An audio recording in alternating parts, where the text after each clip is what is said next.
You'll never know the face I hide until the moment that you die behind the mask. Behind the mask.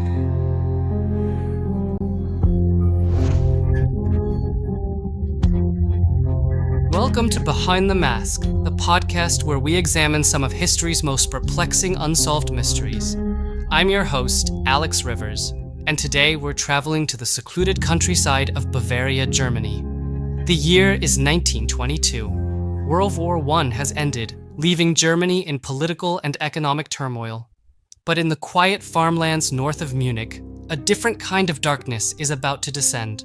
Hinterkaifeck. The name itself has become synonymous with one of the most disturbing unsolved crimes in German history.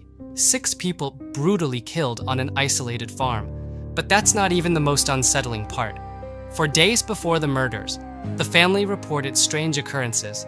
Footprints in the snow leading to their home, but not away. Mysterious sounds in the attic. Items moving around the house. Someone was watching them, living among them, before striking with horrific precision. A century later, this case continues to baffle investigators and haunt the German consciousness. Today, we'll examine the evidence, explore the leading theories, and try to understand why the Hinterkaifeck murders remain unsolved to this day. Before we dive into this chilling mystery, I want to set the scene of post-World War I Germany, because understanding this context is crucial to appreciating the isolation and vulnerability of the Gruber family. Germany in 1922 was a nation in transition. The German Empire had fallen, replaced by the fledgling Weimar Republic. The country was struggling under the punishing conditions of the Treaty of Versailles. Inflation was beginning to spiral out of control. Political extremism was on the rise, with violent clashes between communist and nationalist factions becoming increasingly common. But in rural Bavaria, life moved at a different pace. Many farming communities remained relatively untouched by the political upheaval in the cities. They lived as they had for generations, working the land, maintaining old traditions, and keeping largely to themselves. A modern world was slowly encroaching, but places like Hinterkaifeck remained islands of the old way of life. It's against this backdrop, a mixture of traditional rural isolation and growing national uncertainty, that our story unfolds. A story that would shock even a nation that had recently witnessed the horrors of war.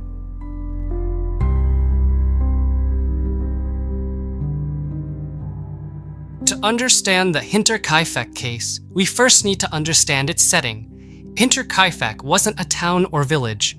It was the name of a small farmstead located between the Bavarian towns of Ingolstadt and Schrobenhausen, roughly 70 kilometers north of Munich. The name literally means behind the small cafe.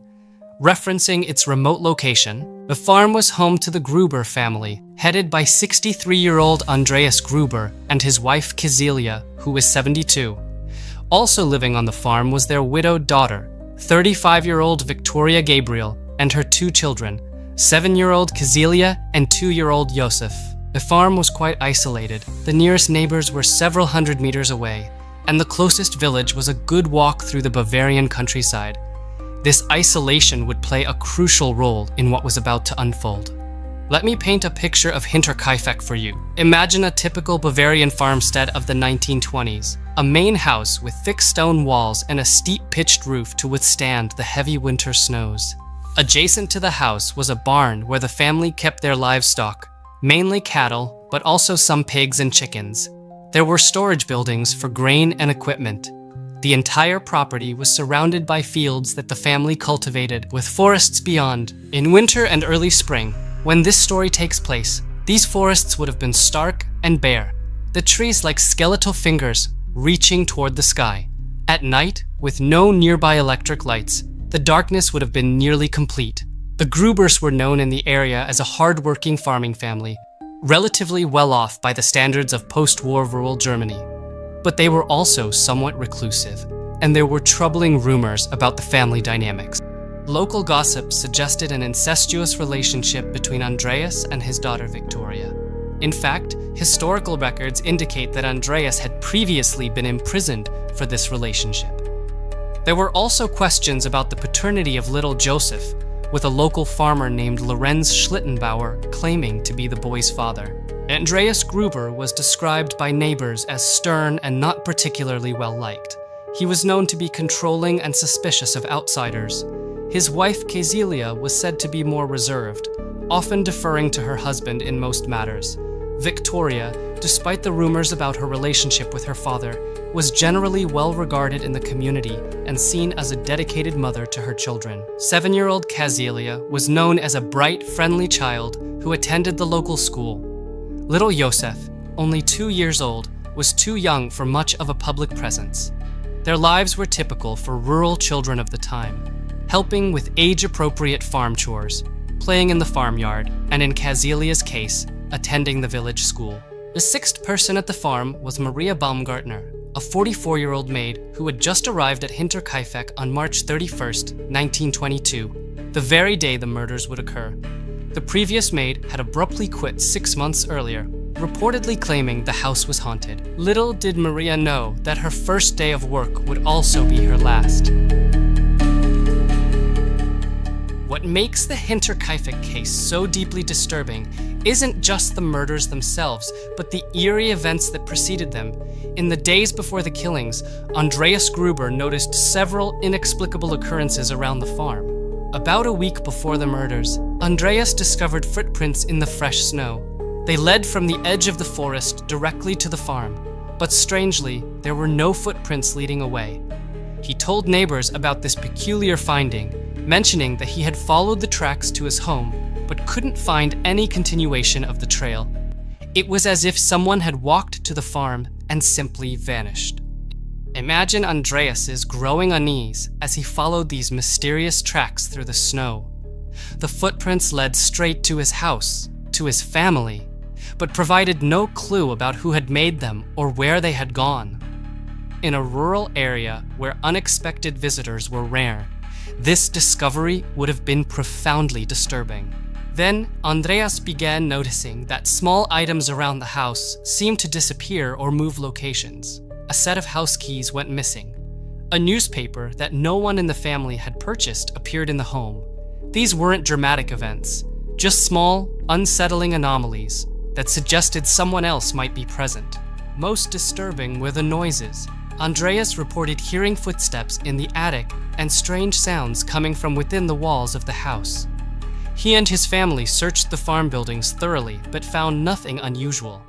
Rather than contacting the police, Andreas apparently decided to keep an eye out himself, a decision that would prove fatal. When we look at this case from a modern perspective, it's easy to question why Andreas didn't contact authorities immediately, but we have to remember the context. In rural Bavaria in 1922, the nearest police station might have been quite distant. There was no telephone at the farm. Reporting these occurrences would have meant a long journey, potentially leaving his family alone at the farm while he was gone. It's also worth noting that Andreas Gruber was a man accustomed to handling his own problems.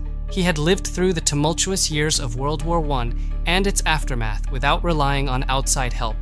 The idea of bringing in authorities for what might have seemed like minor disturbances, footprints, moving objects, unusual sounds, might have struck him as an overreaction. What's fascinating from a historical perspective is that Andreas didn't immediately go to authorities. This tells us something about rural Bavarian life in the 1920s. Police were distant, and people were used to handling problems themselves. There was also significant distrust of authorities in post-war Germany. The political climate was unstable, and many people preferred to keep officials away from their business. Indeed, post-World War I Germany was in turmoil. The Weimar Republic was still in its infancy, hyperinflation was beginning to take hold, and political extremism was on the rise. For a farming family like the Grubers, self-reliance was a way of life. But the disturbances continued. There were reports that the family dog became increasingly agitated, barking at the house for no apparent reason. Tools were found out of place in the barn. Some accounts suggest that the family heard what sounded like someone walking in the attic space during the night. One has to wonder about the psychological toll these events took on the family. Did they discuss these strange occurrences over dinner?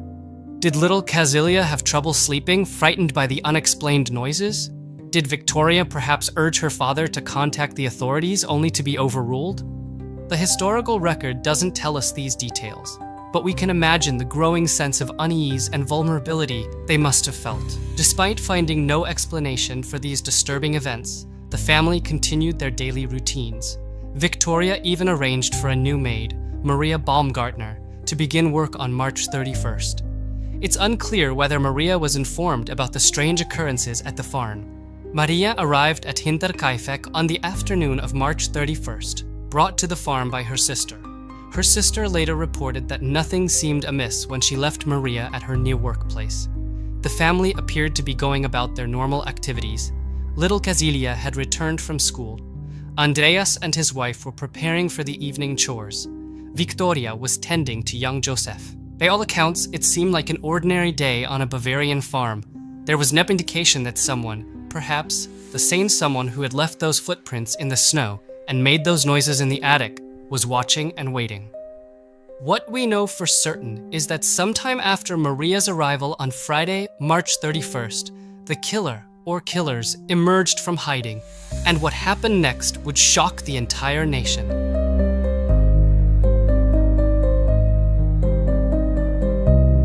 4 days passed before anyone realized something was wrong at Hinterkaifeck. On Sunday, April 2nd, young Casilia missed school. By Monday, neighbors noticed that no smoke was rising from the farmhouse chimney, and the farm seemed unusually quiet. Life in rural communities functioned on predictable patterns and mutual awareness.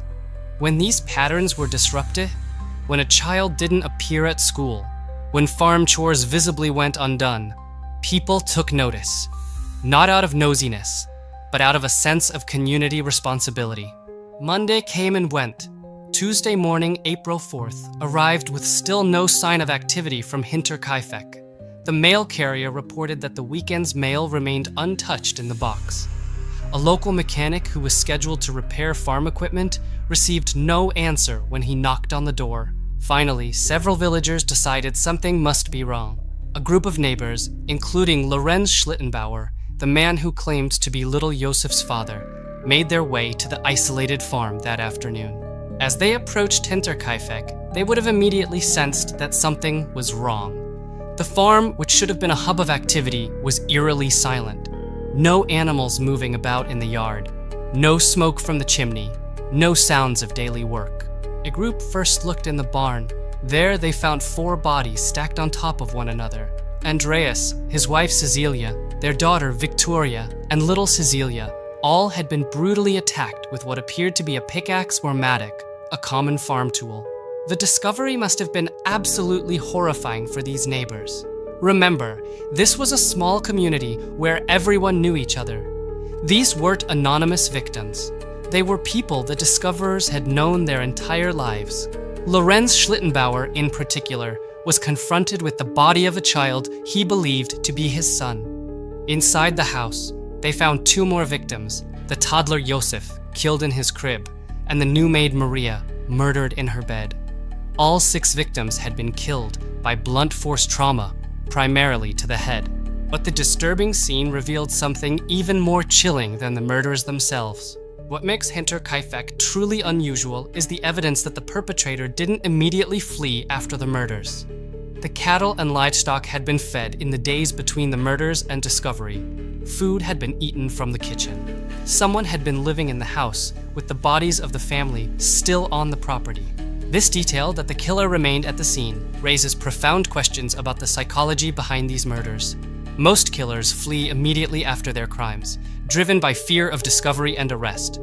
What kind of person would not only commit such brutal murders, but then calmly go about feeding animals and preparing meals in the same space as their victims?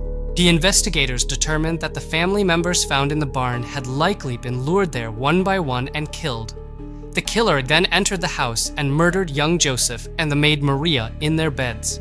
The position of the bodies suggested the murderer had arranged them deliberately after death. Let's think about the sequence of events on that Friday evening. Perhaps Andreas heard a noise in the barn and went to investigate. When he didn't return, his wife might have followed. Then Victoria, concerned about her parents.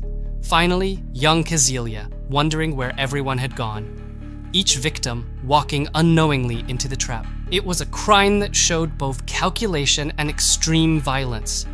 The blows were delivered with such force that some victims' skulls were completely shattered.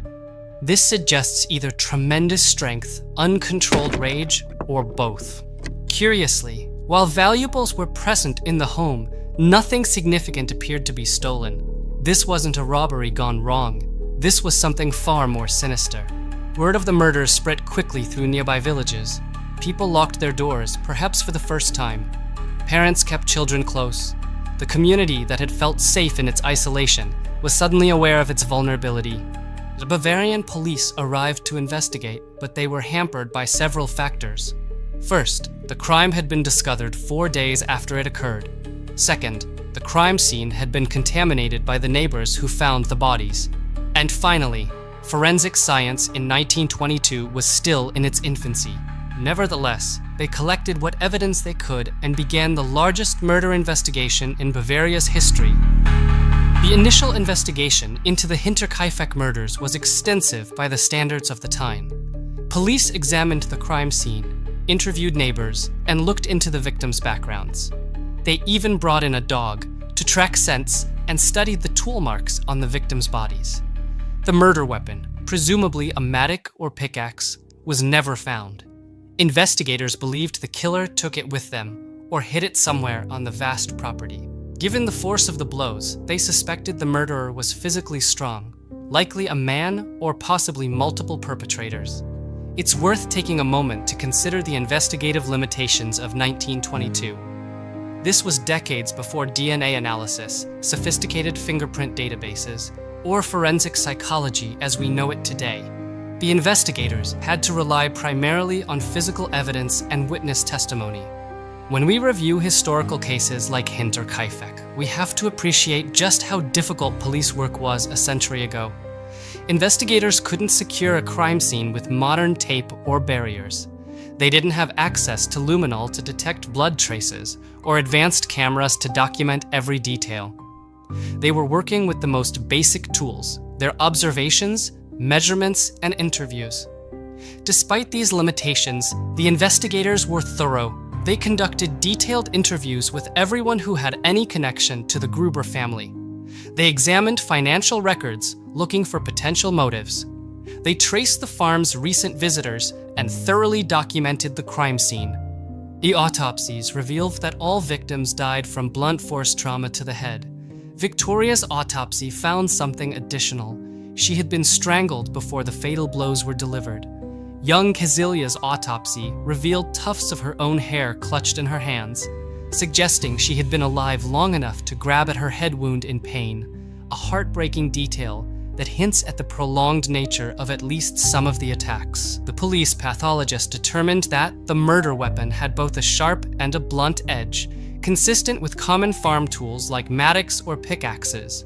The depth and severity of the wounds indicated tremendous force behind the blows, suggesting either an unusually strong individual or someone in the grip of extreme emotion. Police established a rough timeline, concluding that the murders likely occurred on the evening of Friday, March 31st, the same day the new maid arrived. The killer may have been hiding in the attic when Maria Baumgartner was welcomed to the farm. But the most disturbing evidence came from the days following the murders. Coffee had been prepared in the kitchen. Food had been consumed. Someone had fed the livestock. The murderer hadn't just killed the family. They had settled into their home, living alongside their victims' bodies for at least a day or two. The investigators noted other bizarre details. A pile of hay had been arranged as a makeshift bed in one of the farm buildings. Several neighbors reported seeing smoke from the chimney on Saturday, a day after the murders likely occurred. Someone had used the farm tools to chop wood and tend to basic chores. This aspect of the case, the killer remaining on the property, is highly unusual in criminology. It suggests either a profound psychological disconnection from the murders, or perhaps someone who had nowhere else to go. Remember, this was a time of significant economic hardship in Germany. Some have theorized the perpetrator might have been a drifter or deserter looking for shelter. The investigation eventually involved over 100 suspects, many of whom were interviewed multiple times. Police looked into former farmhands, neighbors with grudges, relatives who might inherit the property, and even traveling tradesmen who had been in the area. They also considered whether Victoria's husband, Karl Gabriel, who was supposedly killed in World War I, might have returned. There were rumors that Karl was actually alive and had been seen in the area around the time of the murders. The investigators faced enormous pressure from the public and the press. The case had captured Germany's imagination, with newspapers running lurid headlines about the monster of Hinterkaifeck. Some accounts describe investigators receiving hundreds of letters from citizens offering theories or claiming to have information. By 1923, the investigation had stalled. With political turmoil increasing in Germany and the onset of hyperinflation, resources for the case dwindled. The farm itself was demolished in 1923, partly out of respect for the victims, but also because locals considered the place cursed. The case remained officially open for decades, with the last known police review occurring in 1986. In 2007, students at the police academy in Fürstenfeldbruck re-examined the evidence using modern criminological techniques, but even they couldn't definitively solve the mystery. Over the centuries since the Hinterkaifeck murders, numerous theories have emerged about who committed this brutal crime and why. Let's examine some of the most compelling suspects and the evidence for and against each of them. First, there's Lorenz Schlittenbauer, the neighbor who claimed to be the father of Victoria's son Josef. Schlittenbauer was part of the group that discovered the bodies, and some accounts suggest he separated from the others at the crime scene. Potentially contaminating evidence. He had a motive. If he was indeed Joseph's father, he might have been angry about how the Gruber family treated him or his son. He also knew the layout of the farm well. What makes Schlittenbauer particularly interesting as a suspect is his behavior at the crime scene. According to some accounts, he seemed unusually calm upon discovering the bodies. He reportedly separated from the other searchers and moved through the farm with a familiarity that struck some as suspicious. When the group found the locked house, it was Schlittenbauer who knew how to gain entry. Schlittenbauer's actions at the crime scene would certainly raise red flags by modern standards. Today, we would never allow a potential person of interest to wander freely through an active crime scene. But in 1922, in the shock of the moment, normal procedures simply didn't exist. However, Schlittenbauer remained in the community after the murders and cooperated with police. He submitted to multiple interviews and never fled the area. Would a guilty man have been so brazen? Some argue that his continued presence was actually the perfect cover. Who would suspect a man who helped discover the bodies and assisted with the investigation? It's worth noting that Schlittenbauer had no known history of violence. He was described by others in the community as generally good-natured, if somewhat. The theory goes something like this. Karl somehow survived the war, but was perhaps injured or traumatized. Instead of returning home immediately, he remained away, perhaps suffering from amnesia, recovering from wounds, or even held as a prisoner of war longer than others. Years later, he finally makes his way back to his family, only to discover disturbing rumors about his wife and father-in-law. The returning soldier theory is particularly compelling in the context of post-World War I Germany. There were, in fact, numerous cases of soldiers who were presumed dead, returning home years after the war ended. Some had been prisoners of war in Russia. Others had suffered memory loss from shell shock or injuries. Karl Gabriel's military records list him as killed in action, but without a recovered body, there was always room for doubt. If Karl had survived the war and returned to find rumors of his wife's incestuous relationship with her father, might he have sought revenge? This theory would explain why someone might have hidden in the attic, observing the family before striking. He would have known the layout of the farm intimately and might have wanted to watch the family's dynamics before confronting them. The Karl Gabriel theory also offers a potential explanation for one of the most disturbing aspects of the case: why the killer remained at the farm after the murders. If Gabriel had nowhere else to go, returning to a war-ravaged country after years away, he might have simply stayed at what was legally still his home. The Carl Gabriel theory is compelling because it addresses many elements of the case: the surveillance before the murders, the knowledge of the farm layout, and the powerful motive. However, we have no concrete evidence that Gabriel survived the war. Military records list him as killed in action. Some investigators have suggested a robbery gone wrong, despite the lack of stolen valuables. Perhaps the perpetrator was interrupted or lost nerve after the killings. Others have proposed a politically motivated killing, as post-war Germany was rife with extremist violence. A former maid who quit claiming the house was haunted has also been considered.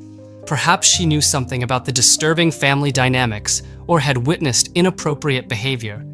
Could she have returned, possibly with accomplices, to exact some form of justice? However, police investigated her thoroughly and found no evidence linking her to the crimes. One of the more unusual theories involves the possibility of a serial killer. While serial murders were less commonly identified in the 1920s, some criminologists have noted similarities between Hinterkaifeck and other family murders in Germany and Austria during this period. There were several other cases of family annihilations in Bavaria and nearby regions during this general time period. Most were attributed to robbery or local disputes. But looking back with modern criminological understanding, we can see patterns that might suggest a single perpetrator moving through the region. That said, this theory remains speculative without more concrete connections between the cases. Another theory that has gained attention in recent years is the possibility of a killer with a military background. The methodical nature of the murders, luring victims one by one to the barn. The apparent planning involved in hiding on the property beforehand. The strategic use of a common farm tool as a weapon might suggest someone with tactical training. Post-World War I Germany had no shortage of men with combat experience, and in some cases, psychological trauma from that experience. From a profiling perspective, the Hinterkaifeck killer demonstrates an unusual combination of planning and frenzy. The preparation, hiding on the property, observing the family, seemingly having an exit strategy, suggests someone methodical. But the extreme violence of the attacks, particularly to the heads of the victims, suggests rage or personal animus. This combination is what makes the case so difficult to solve, even hypothetically. Some locals at the time believed that the murders might have had a supernatural element.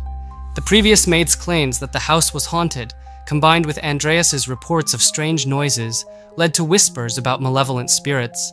While we can dismiss such theories today, they reflect the profound impact the crimes had on the community's psyche. What makes the Hinterkaifeck case so enduring is that each theory answers some questions but raises others. The killer clearly had knowledge of the farm and family, suggesting someone local. Yet they were bold enough to hide in the house before the murders and remain afterward. Behavior that seems almost pathologically detached from normal human caution. In 2007, the Furstenfeldbruck Police Academy students concluded that they had identified a likely suspect. But in respect to still living relatives, they did not publicly name this person. They did reveal that it was neither Schlittenbauer nor any family member, suggesting they may have uncovered evidence pointing to someone previously overlooked. The truth may never be known with absolute certainty, but the search for answers continues to this day. The Hinterkaifeck murders remain one of Germany's most enduring mysteries. While the case is technically still unsolved, it has left an indelible mark on German culture and criminology. The farm itself is long gone, demolished in 1923, but a memorial stone marks where the Gruber-Gabriel family lived and died.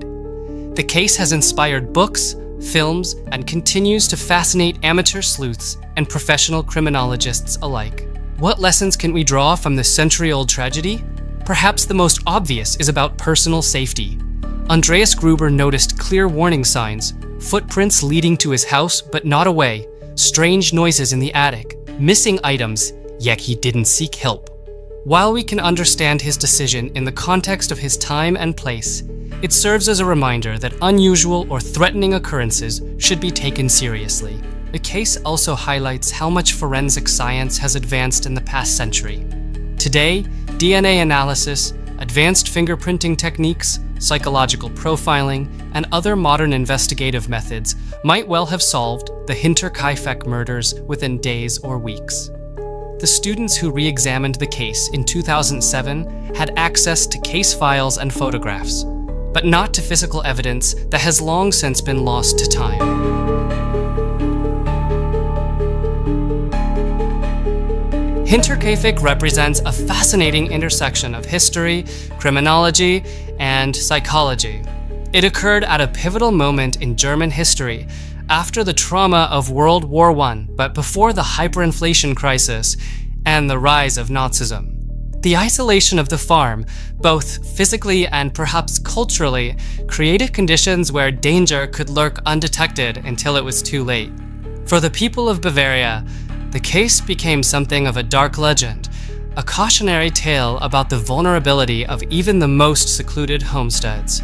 For decades afterward, locals would report locking their doors at night because of Hinterkaifeck. The demolished farm site was said to be avoided, especially after dark.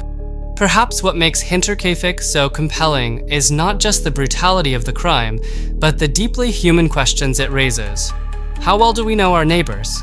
What secrets might lie behind closed doors? And how vulnerable are we all in the dark of night when strange footsteps might be creaking overhead?